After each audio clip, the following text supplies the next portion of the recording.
Hello and welcome to today's reading. Today we are doing another Bibliomancy reading. If you are unfamiliar with my channel or you don't know what Bibliomancy is a form of divination using books or other written media, selecting a random passage and divining a meaning from it. Today we are using Birds of Massachusetts, a field guide by Stan Tekiela. And just like always, the books and tarot decks or any other tools that we use in these readings will be linked in the description box for your convenience. We are on page 155. Often the page numbers are important. 155, 55, or 515, 1551, things like this. Numbers like this may be showing up in your reality a lot lately. I'm getting a few messages from the number. The first is that 5 I often associate with the crystal malachite, which is a copper crystal and is associated with major transformation. 1-5 also reduces to 6, so 6 may be an important number, and 1 + 5 + 5 reduces to 11, so you may have 11s showing up in your reality as well alongside these numbers.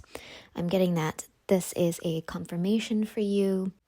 And actually, before we get into reading this passage, I'm getting that you may be working on a transformation of yourself right now, of the soul, I'm hearing, and you may be questioning whether you are right in doing this. There might be a lot of people around you who are naysayers or are telling you that what you're doing is irrational, something like that.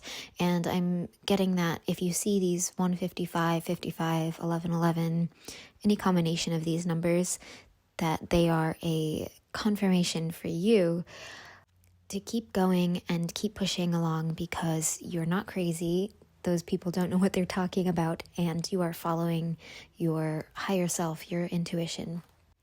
Okay, so the page is called Ring-Necked Duck, Athia calaris. They are 17 inches or 43 centimeters in size typically. The female is a mainly brown back with light brown sides, gray face, and a dark brown crown. White eye rings extend in a line behind the eyes. White ring around the bill. Top of head is peaked. In the male, we have a black head, chest and back. Sides are gray to near white.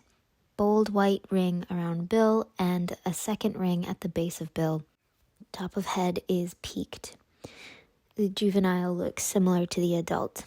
The nest is on the ground. Female builds the nest, and there's 1 brood per year. 8 to 12 eggs are laid, olive gray to brown in color, and are unmarked. Incubation is 26 to 27 days, and the female incubates. Fledging 49 to 56 days.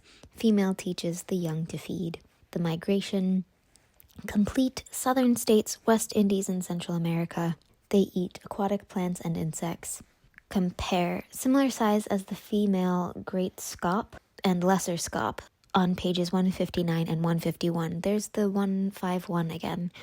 Look for female ring-necked duck's white ring around bill.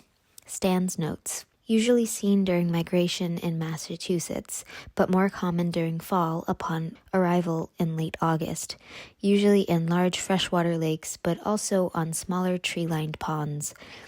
Takes to flight by springing up off of water, called ring-neck due to cinnamon-colored collar, nearly impossible to see in the field.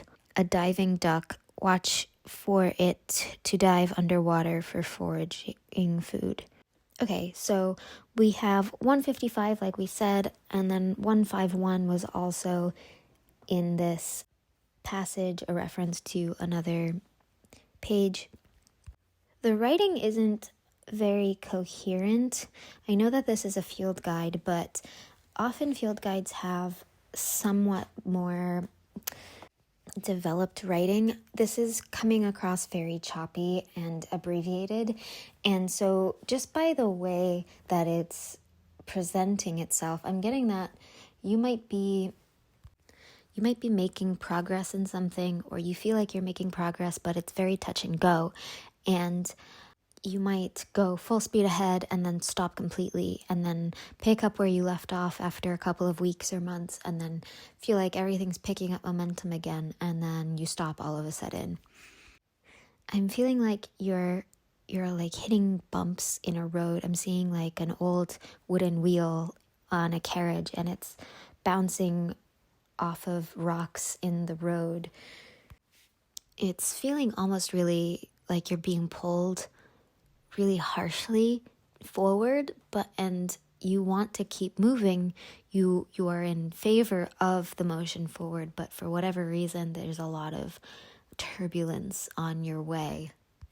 I'm feeling like this is a major life shift for you. I'm feeling like you might be wanting to change careers or studies, or maybe you are wanting to move pretty drastically far away from your family or friends. Maybe you want to move states, or I feel like it's more than towns. It could be towns, but it feels like you're trying to break away from what your life has looked like before. It's almost like you're in a stream, and all of a sudden you want to start going the other way, and it's really harsh. And I feel like you're at the beginning of this process, and you're wondering whether this is going to be this harsh and difficult, and like you're being drowned for the entire journey. And what I'm getting is that no, it isn't.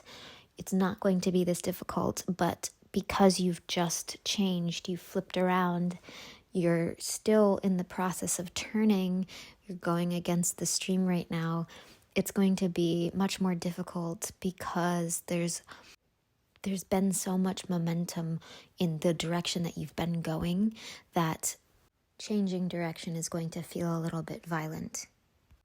I'm getting that a lot of grounding practices might be helpful for you. In the description, these birds are white and black and brown with some gray mixed in. I was drawn to the black and the brown colors. These are very grounding colors. You can wear brown or black. You can use brown or black stones to help ground you when you're feeling anxious, or you're getting nervous about whether this is going to continue the way it is, this feeling of having to fight your way through the crowd. So things like onyx, hematite, smoky quartz, a dark citrine, black tourmaline, Apache tears, and tiger's eye. If you have any of these on hand, they might be helpful to keep close by in your pocket or under your pillow, anything like that. Whenever you get anxious, holding these stones might help you in the process of calming down and coming back to center, back to yourself. I'm feeling that what you really need to hear is just that you're doing really well, and the decision you are trying to make is not wrong for you.